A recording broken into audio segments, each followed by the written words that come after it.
આમ આદમી પાર્ટીના જૂનાગઢ જિલ્લાના પ્રમુખ હરેશ સાવલિયા ગઈકાલે પાસાના કેસમાં સાબરમતી જેલમાંથી બહાર આવ્યા છે, જેમાં આમ આદમી પાર્ટીના સમર્થકો અને વિસાવદરના ધારાસભ્ય ગોપાલ ઇટાલિયા પણ સાબરમતી જેલ ખાતે પહોંચ્યા હતા। હરેશ સાવલિયાના બહાર આવ્યા બાદ ગોપાલ ઇટાલિયાએ શું કહ્યું, વિગતે વાત કરી। વૈષ્ણવજન તો તેને કહીએ જે પીડ પરાઈ જાનાને રે। નમસ્કાર દર્શક મિત્રો, નવજીવન ન્યૂઝમાં આપનું સ્વાગત છે। હું છું ફૈઝાન।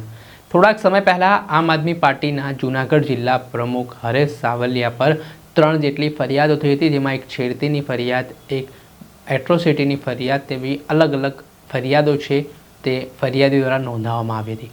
આ ઘટના બાદ તેઓ સ્થાનિક પોલીસ સ્ટેશન સમક્ષ હાજર થયા હતા। ત્યારબાદ પોલીસે તેમની ધરપકડ કરી હતી। ધરપકડ કર્યા બાદ તેમને થોડાક જ સમયમાં જામીન મળ્યા। ત્યાર પછી જૂનાગઢ લોકલ ક્રાઇમ બ્રાન્ચ દ્વારા અન્ય કેસોમાં તેમની ધરપકડ કરી લેવામાં આવીને તેમની સામે પાસા અંતર્ગત કાર્યવાહી કરવામાં આવી। એ પાસા અંતર્ગત કાર્યવાહીમાં તેમને સાબરમતી જેલ ખાતે મોકલી આપવામાં આવ્યા અને તેઓ છેલ્લા થોડાક દિવસથી સાબરમતી જેલમાં બંધ હતા અને ત્યારબાદ આમ આદમી પાર્ટીની લીગલ ટીમ દ્વારા લડત ચલાવવામાં આવી ને અંતે તેમને પાસાના કેસમાં છુટકારો થયો છે ને તેઓ ગઈકાલે સાંજે સાબરમતી જેલમાંથી બહાર આવ્યા છે।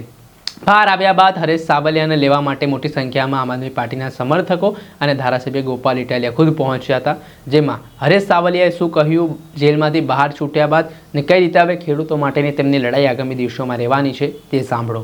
પરિવાર જોઈને ખૂબ આનંદ છે। આ અમારો પરિવાર છે, આ ખૂબ આનંદથી વાત છે। જી, ગોપાલભાઈ પણ અહીંયા આવ્યા છે તમને લેવા માટે। તમારી ઉપર જે આક્ષેપો લાગ્યા હતા એને લઈને શું કહેવા માંગશો? આક્ષેપો તો લાગ્યા જ કરવાના, જ્યાં સુધી ગોપાલભાઈ અમારી સાથે છે ત્યાં સુધી અમે ડરવાના નથી। આવા આક્ષેપો તો હજારો થશે। ખેડૂતોના મુદ્દાને લઈ અને તમે લડાઈ લડી રહ્યા હતા અને તમને જેલ હવાલે કરવામાં આવ્યા હતા। આ આખી બાબતને લઈને શું કહેવા માંગશો? ખેડૂતોના મુદ્દાઓને લઈને શું કહેવા માંગશો? આગામી સમયમાં લડાઈ એવી રીતે જ ચાલુ રહેશે? આગામી સમયમાં આના કરતાં પણ આક્રમક લડાઈ ચાલુ રહેશે ખેડૂતો માટે। જ્યાં સુધી ગોપાલ ઇટાલિયા અમારી સાથે ખંભો મિલાવીને ઉભા, ત્યાં સુધી કોઈના બાપનો ડર। હરેશભાઈ જેલમાં ગયા ને ત્યારબાદ અનેક આક્ષેપો લાગ્યા કે ગોપાલ ઇટાલિયાને કારણે હરેશભાઈ જેલમાં થયા, શું કહેવા માંગશો? એટલે હરેશભાઈ અમારા ત્યાં માર્કેટિંગ યાર્ડ વિસાવદરમાં જે ટેકાના ભાવે ખરીદી ચાલતી હતી એમાં કડદો થતો, કડદાનો વિરોધ કરવા માટે ગયા અને એમને ખોટી રીતે જેલમાં પૂરવામાં આવ્યા। સરકારમાં જ્યારે કડદાનો વિરોધ કરીએ ત્યારે કડદો કરનારા નહીં, કડદાનો વિરોધ કરનારાને જેલમાં પૂરવાની પ્રથા ભાજપવાળાએ ચાલુ કરી છે। એટલે આ આરોપો બાબતે એટલું જ કહેવું છે કે સમય બદલાશે ને ત્યારે મજા આવશે। હાલ આરોપ કરો, કાયદો કાનૂન પોલીસ સિસ્ટમ બધું જ જાણીએ છીએ। એકવાર ખેડૂતોના આશીર્વાદ મળે ને પછી આ કડદો કરનારાને બતાવશું કેવી રીતે સિસ્ટમ ચાલે છે। જી, રાજુભાઈ કરપડા જેલમાં ગયા હતા, જેલની બહાર આવ્યા અને પાર્ટી બદલી નાખી, તમે શું કરશો? પાર્ટી બદલવાનો કોઈ પ્રશ્ન જ નથી। આ અમારો પરિવાર છોડીને અમે ક્યાં જવાના? આ અમારો પરિવાર છે, અમે પાર્ટીમાં નથી, એક પરિવારમાં છીએ। પરિવાર ના છોડી શકાય, આ બધી ખોટી વાત છે। ગોપાલભાઈ, આ આખી બાબતને લઈને શું કહેવા માંગશો? પ્રતિક્રિયા એટલી જ છે કે આ સંઘર્ષનો રસ્તો છે, જનતા માટે લડવાનો આ મુશ્કેલ સમય છે। ભાજપની વિશાળ બહુમતી છે, ખૂબ બહુમતી છે, એટલે બહુમતીના જોર ઉપર ખૂબ દાદાગીરી લોકોની સાથે થઈ રહી છે। એક પ્રકારે આખા ગુજરાતને પોલીસથી ડરાવેલું છે।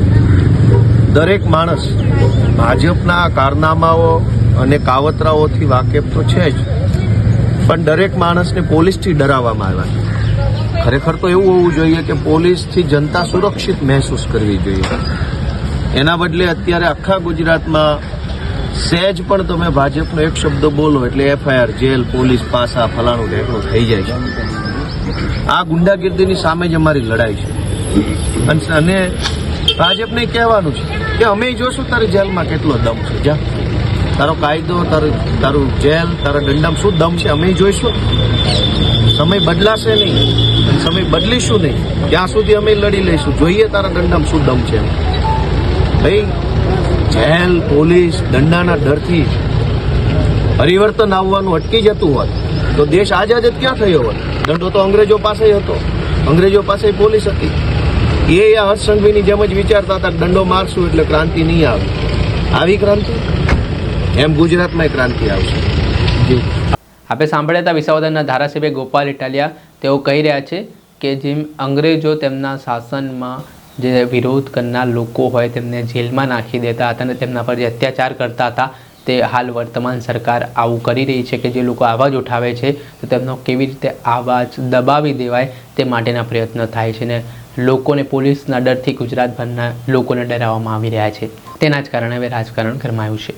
દર્શક મિત્રો, આવા જ નવા વિડીયો સાથે આપણે માહિતગાર કરતા રહીશું, એટલે નવજીવન ન્યૂઝ જોતા રહો.